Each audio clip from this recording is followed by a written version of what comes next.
Things have taken a turn for the worse in the Z Fighters' favor. Cell had just returned, regenerated from his own explosion, not only regaining his perfect form, but also becoming even more powerful thanks to his Saiyan cells. The bio-android had just killed Future Trunks with a death beam, much to the horror of our Z Fighters, but none more so than Vegeta. Gohan transforms back into Super Saiyan 2, ready to fight the bio-android one last time. However, Gohan isn't the only one who wants a shot against the self-proclaimed perfect being. Vegeta continues to stare at Trunks' corpse with horror and despair, his whole body twitching uncontrollably. The Saiyan Prince had lost a lot from an early part of his life. He had lost his entire race.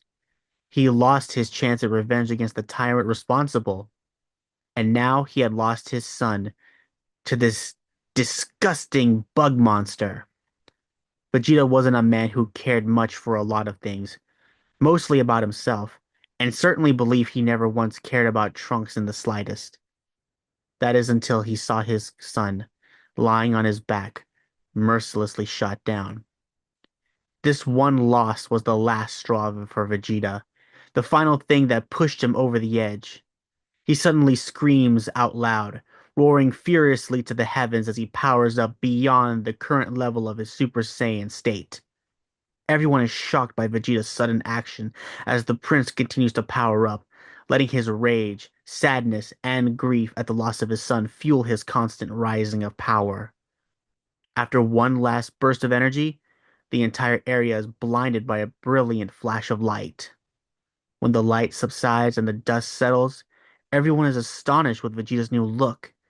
His golden aura now joined with blue bioelectricity dancing around it, and his hair now even more spiked up than it already was before. Vegeta, he he has also done it. Just like Gohan, Vegeta has become a Super Saiyan 2. Vegeta wastes no time and attacks Cell, who is still frozen in shock at the Saiyan Prince's sudden ascension. The android is suddenly met with the flurry of attacks as Vegeta just wails on him with no end in sight. All of the Z fighters are cheering on as Vegeta currently has the upper hand against Cell, believing that the prince will be able to finish off the biomechanical monster once and for all. All except one, Gohan. While it is great that Vegeta is able to achieve Super Saiyan 2 as well, Gohan could tell from comparing both his and Cell's power that the Saiyan Prince's advantage won't last for long. You see, Vegeta's base power and even his Super Saiyan Grade 2 form was far weaker than Gohan's own base form and Super Saiyan Grade 4 state, respectively. That same Gohan, who was no match for Perfect Cell, had gained the upper hand only after he went Super Saiyan 2. Super Saiyan 2 is also stated to be twice as powerful as the first level, so at best, Vegeta would be on par with only regular Perfect Cell, maybe slightly above him if we're pushing it. As Super Perfect Cell, the Bio Android gained a similar boost after recovering from a near-death experience, so the gap in power between him and Vegeta would go back to normal as if nothing happened. Another difference between Vegeta as a Super Saiyan 2 and Gohan as a Super Saiyan 2 is that in addition to the transformation, Gohan was able to get a rage boost stacked on top of the form, as Gohan's power rises whenever he becomes enraged. The Daizenshu, an official Dragon Ball guidebook, also confirmed Gohan's rage-induced power-up, which makes sense. If Gohan only gained the standard Super Saiyan 2 power boost, there was no way he could have been able to defeat Super Perfect Cell, whose power also doubled. Cell, now fully composed, is about to make his counterattack, only to be kicked to the ground by Gohan, who decides to intervene before Cell has a chance to take control of the situation. Vegeta and Gohan share a brief interaction as the two Saiyan warriors locked eyes, and after a moment later, nod to each other, signifying that they need to work together to defeat Cell once and for all.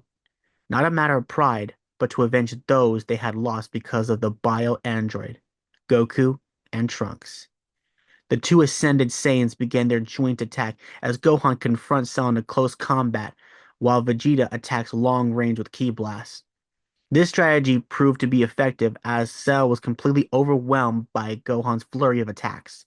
Not only that, any chance of escape is instantly negated as every time Cell tries to evade Gohan's melee assault, he is instantly stunned and damaged by the ki blast from Vegeta to keep him at bay, for Gohan to continue his offensive barrage. Cell cannot believe that this is even happening, even with his new level of power.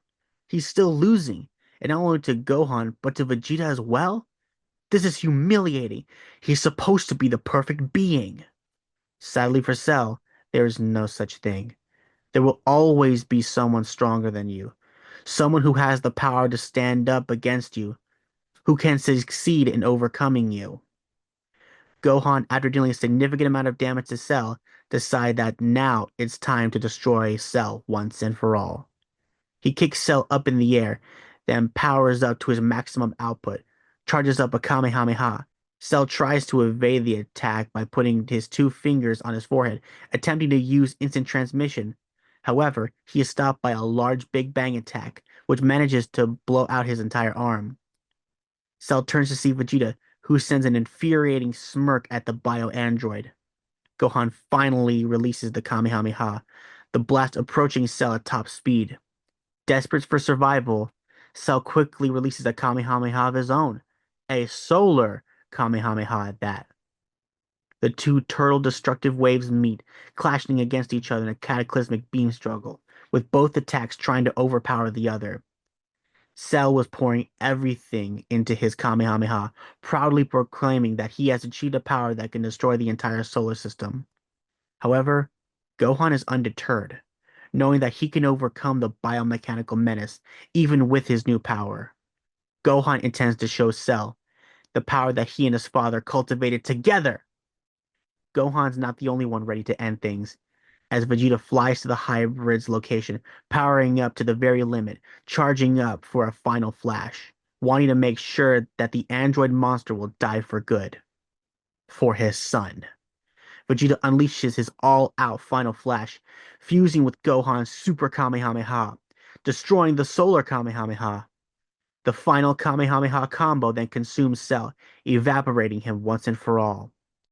Once the fight was over, Gohan and Vegeta finally powered down, reverting back to their base forms, exhausted. However, share a small smile. They did it. They had avenged their fallen. And so the events start to play out as normal. The Z Fighters use the Dragon Ball to revive all those who were killed by Cell, except for Goku, who was already revived once by the Dragon Balls. Goku then tells everyone he doesn't want to be brought back, thinking he provides danger to the Earth. All seems to be falling into place, except for one detail.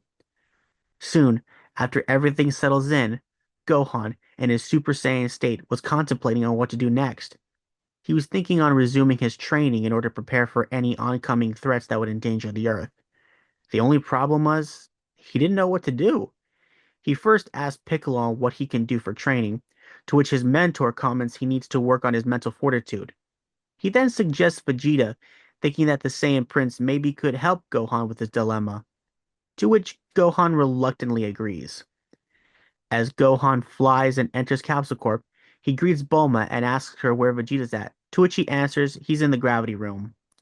When Gohan enters the room, Vegeta demands to know why he is here.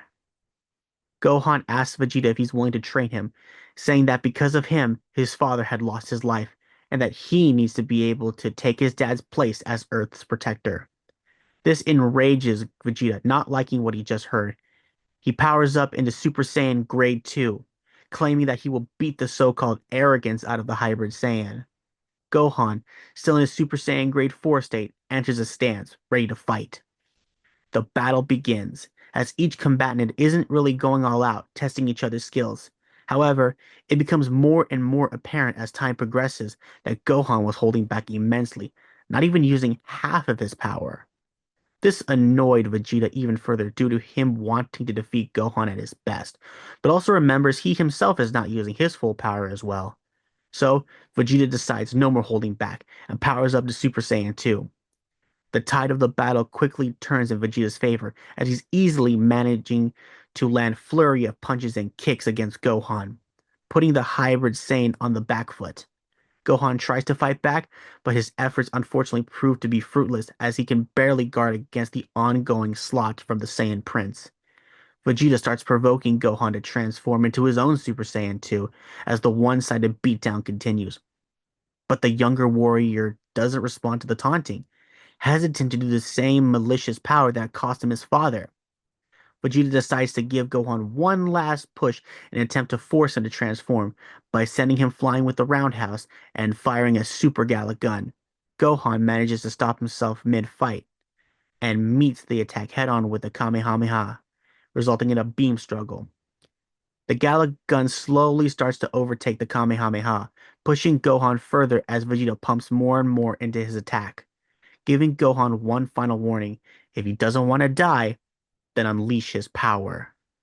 But Gohan still refuses, powering up as much as he could in his Super Saiyan Grade 4 state, hoping that'll be enough.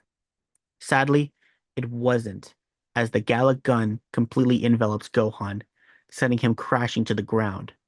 He had lost. Vegeta returns to his base form, disappointed with the outcome of the battle. While he did win, he did it so against an opponent who wasn't going all out. A truly unsatisfying victory. He tells Gohan that he can never replace Kakarot, especially if he is so afraid of his own power.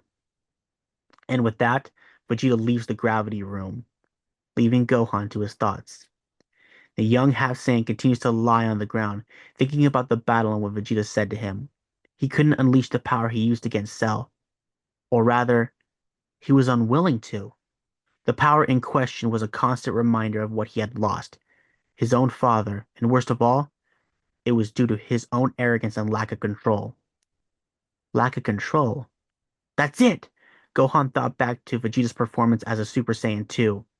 Just like Gohan, Vegeta broke through the limitations of the first level. The only difference is that Vegeta could control himself perfectly. Maybe, maybe Gohan can move on from what had happened, with Vegeta's guidance. With new resolve, Gohan now desires to train under Vegeta. And this marks the end of part 1. So, what are your thoughts at the start of this What If? And how do you think things will progress for our characters, specifically Gohan and Vegeta? Please share a comment down below, as well as a like and subscribe if possible. And as always, if you have any ideas for a What If story, don't hesitate to share them as well. Till we meet again, guys!